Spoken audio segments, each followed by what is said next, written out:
அனைவருக்கும் வணக்கம். ப்ரோமோ 2 வந்துருச்சு. இதில் விசித்ரா அம்மாவுக்கு வந்து மிகப்பெரிய ஒரு மரியாதை கிடச்சிருக்கு அப்படின்னு தான் சொல்லணும். ஏன்னா பூர்ணிமா அவங்க அம்மாவாக இருக்கட்டும், அதே மாதிரி பார்த்தீங்கன்னா அர்ச்சனாவுடைய அம்மாவாக இருக்கட்டும், அவங்க 2 பேருமே வந்து பார்த்தீங்கன்னா விசித்ரா அவர்கள்ட்ட வந்து சூப்பராக வந்து பேசினாங்க. அதை நம்மளுக்கு கேட்க வந்து இன்னும் 2-3 தடவை இந்த ப்ரோமோ வந்து பார்க்கணும் அப்படிங்கிற அளவுக்கு வந்து இருந்துச்சு. அதுலேயும் பார்த்தீங்கன்னா பூர்ணிமா அம்மா பேசினது வந்து சூப்பராக இருந்துச்சு. ரொம்பவே வந்து நல்லா பேசினாங்க. பூர்ணிமா மாதிரி இல்லை, அவங்க அம்மா ரொம்பவே சூப்பர் டைம் அப்படிங்கிற மாதிரி தான் இருக்குது. விசித்ரா அவர்கள் கையை பிடிச்சி என்ன சொல்கிறாங்கன்னா, என் பொண்ணு ஏதாவது தப்பு செஞ்சு உங்களுக்கு அது மனசு ஏதாவது ஹேட் ஆயிடுச்சு அப்படின்னா மன்னிச்சிருங்க அப்படிங்கிற மாதிரி கேட்டோன்னே ஒரு பக்கம் அந்த எடிட்டே பார்த்தீங்கன்னா பூர்ணிமா மூஞ்சி அப்படி காமிக்கிறாரு.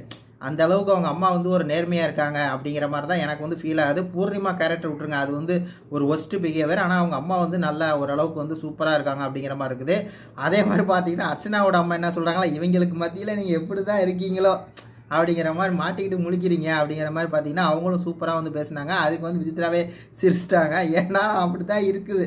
ஏன்னா இந்த பக்கம் அர்ச்சனா, தினேஷ் இந்த குரூப்போடலாம் சேர்ந்துட்டு இவங்க இருக்கிறது இவ்வளோ நாள் இருக்கிறதே ஒரு இதுதான், எப்படி தான் இருக்கீங்களோ அப்படிங்கிற மாதிரி சூப்பராக இருந்துச்சு. அதுக்கப்புறம் நம்மளுடைய இவங்க இருக்காங்க இல்லையா, விஜய் அவங்க அம்மா, அவங்க வந்து பார்த்தீங்கன்னா மாயா பூர்ணிமா இந்த இவங்களை வச்சுக்கிட்டு மணி ரவீனா வச்சுக்கிட்டு இந்த 2 பேத்துக்குள்ளே என்னடா நடக்குது அப்படிங்கிற மாதிரி வடிவேல் மாதிரி அவங்களும் வந்து சூப்பராக பேசினாங்க. கடைசியாக வந்து பார்த்தீங்கன்னா திருப்பி இன்னொரு சீன் நடக்குது. நம்மளுடைய பூர்ணிமா அம்மா வந்து போய் மாயாட்ட போய் 1 1 2 தான் 2 1 சொல்லி அந்த பாட்டு பாட சொன்னாங்க. அது வந்து ஒரு ஜாலியாக எல்லாத்தோடையுமே ஒரு ஜாலியாக இருக்கணும் அப்படிங்கிற ஒரு மென்டாலிட்டியில் வந்து பார்த்தீங்கன்னா நல்லா இந்த ப்ரோமோ பார்க்கும்போது சாட்டிஸ்ஃபேக்ஷனாக இருந்துச்சு அப்படிங்கிற மாதிரி தான் சொல்லணும். இந்த ப்ரோமோவில் வந்து பார்த்தீங்கன்னா நெகட்டிவாக யாருக்குமே இல்லை, பாசிட்டிவாக தான் எல்லாத்துக்குமே இருக்குது. அதிலே மெயினாக வந்து பார்த்தீங்கன்னா விசித்ராவுக்கு வந்து ஒரு மரியாதை கிடச்சிருக்குப்பா. வெளியே இருந்து உள்ளே போகிறவங்க போன சீசன்லாம் பார்த்தீங்கன்னு வச்சுங்களேன் குறை சொல்லிக்கிட்டே இருப்பாங்க.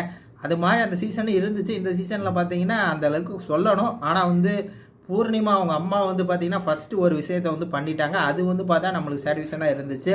நம்மளுக்கு வந்து அந்த ப்ரோமோ திருப்பி பார்க்கணும் அப்படிங்கிற அளவுக்கு இருந்துச்சுங்கிற மாதிரி தான் என்னுடைய ஃபீலிங்கு. திருப்பி கூட பார்க்கலான் இருக்கேன். நீங்களும் போய் பாருங்கள். நன்றி, வணக்கம்.